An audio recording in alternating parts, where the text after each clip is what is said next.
Why so early? Gutom ka. Ha? Pero gusto mo treats. Ay? Ano?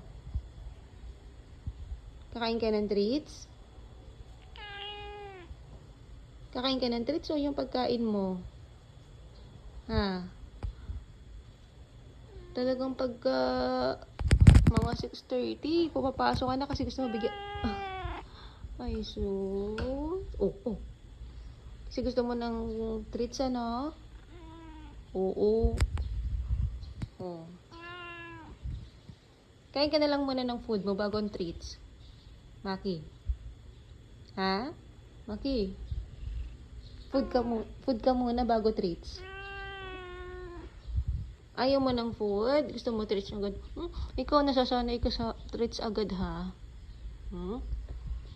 Ano, treats na?